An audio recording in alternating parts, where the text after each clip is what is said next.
Oi, pessoal. Aqui estão alguns exemplos da aula de hoje. Então, depois da parte teórica, né, vamos resolver alguns exemplos aqui no Colab a respeito desse tema aí, energia de coesão. O Tipler, além de outros potenciais, né, veja que esse potencial de energia de coesão ele pode ser modelado de várias formas. Ele apresenta esse outro formato aqui também, que tem essa equação aqui como o formato para essa energia potencial.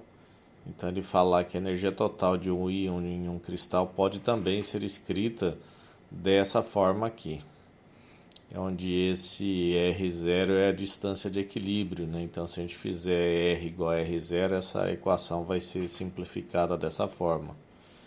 E aí, uma vez conhecido o valor da distância de equilíbrio, é possível a gente estimar o valor do N, e aí depois descrever o potencial como um todo.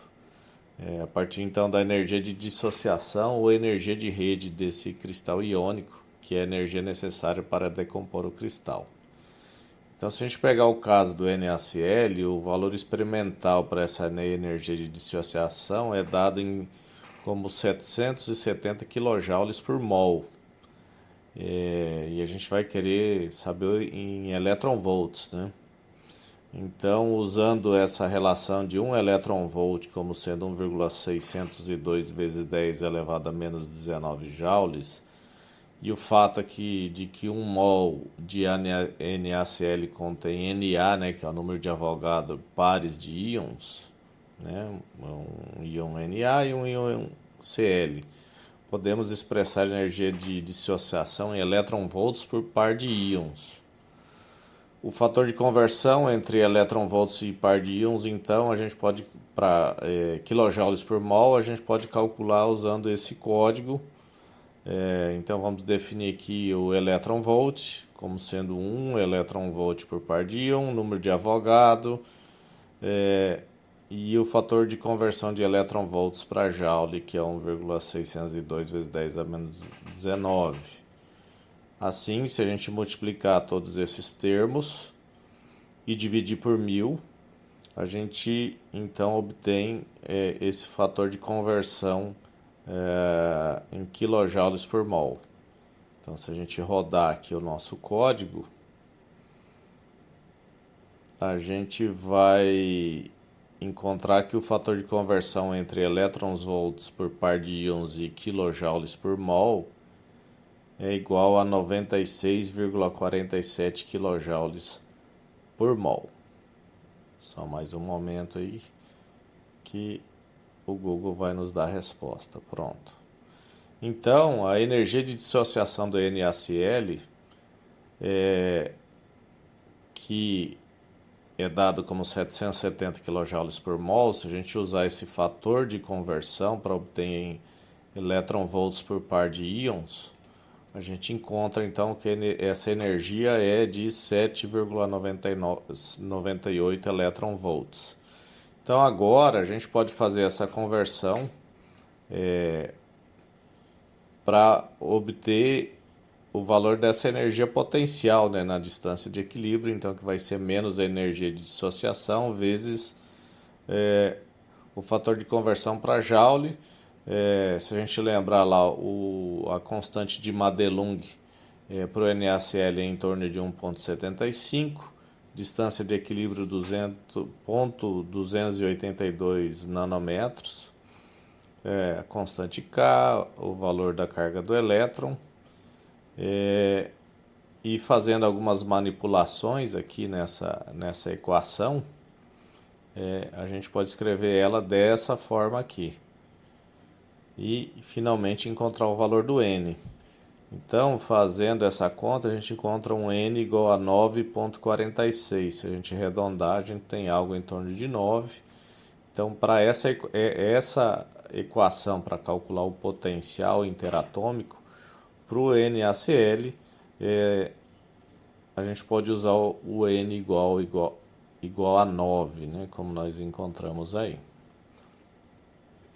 Um outro exemplo bastante interessante é o exemplo 10.1 lá do Tipler, que fala da energia de ligação do DNA. Então ele diz o seguinte: nos primórdios dos estudos de genética, Miller estimou que em um valor menor ou igual a 0,025 micrômetros, o limite superior do diâmetro do material genético, ainda desconhecido, contido nos cromossomos. Hoje sabemos que o diâmetro desse material, o DNA, né, é menor do que 1/10 desse valor, 1/10, né? As medidas de Miller mostraram que o portador das informações genéticas tinha dimensões moleculares, ou seja, era uma molécula, né? Porque a agitação térmica não quebra essas ligações atômicas das moléculas de DNA, o que causaria frequentes mutações. Essa é a ideia, né? Por que a gente sobrevive à nossa temperatura ambiente, né? Então vamos lá para a nossa solução. A molécula de DNA em forma de dupla hélice, né, como a gente pode ver aqui nessa figura, né, já bastante conhecida, é extremamente estável. As duas cadeias do DNA se comportam como um feixe, como um zíper, né, com ligações covalentes entre os átomos de cada cadeia e pontos de hidrogênio acoplando as duas cadeias. A ligação covalente dupla entre carbono e oxigênio no DNA tem uma energia de aproximadamente 732 kJ por mol. Veja que é a mesma unidade que a gente usou no exemplo anterior, né?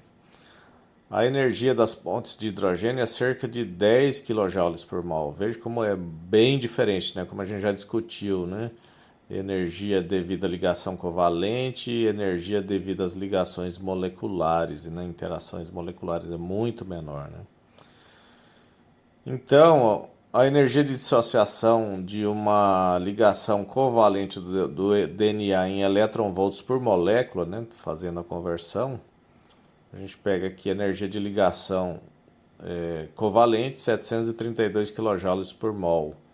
Vamos fazer aqui um fator de conversão. Na verdade, vamos usar o mesmo do exemplo anterior, né, para transformar em par de íons ou moléculas, né?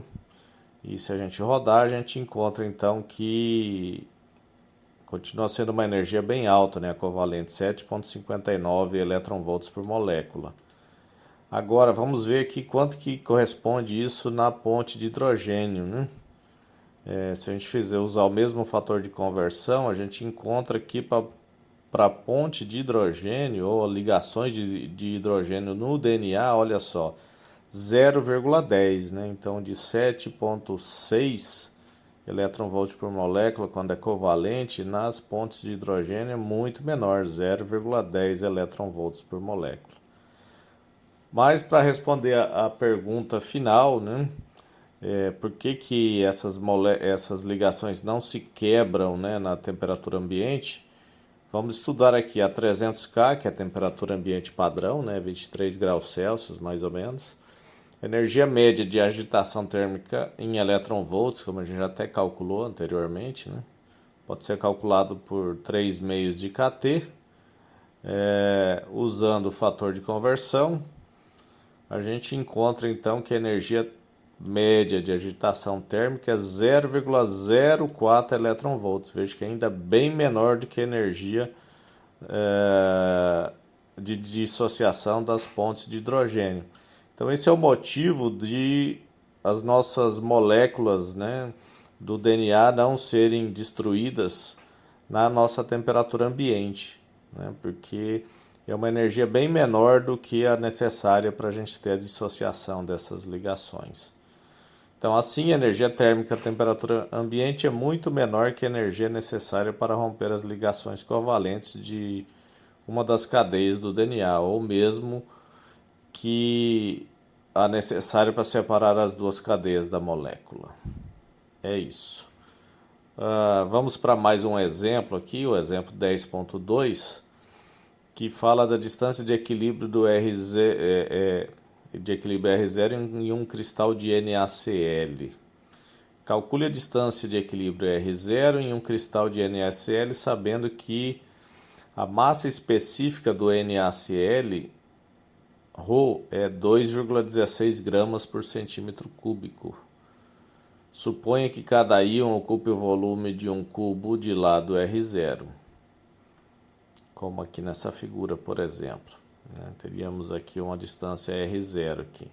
A massa de 1 mol de NaCl é 58,4 gramas, que é a soma das massas atômicas do sódio e do cloro. Os íons ocupam um volume igual a 2 vezes, né? Então, se cada íon ocupa um volume, para eu ter a minha molécula tem que ser 2 vezes, né? O volume de cada um deles, multiplicado pelo número de Avogadro, que é o número de íons de cada um deles que a gente vai ter em 1 mol, né? Então a relação entre a densidade e a distância de equilíbrio é, portanto, se a gente usar aqui ρ igual a massa sobre o volume total então vai ser 2NaR0 ao cubo, e se a gente isolar o R0 ao cubo, a gente tem essa relação aqui da massa por 2Na ρ.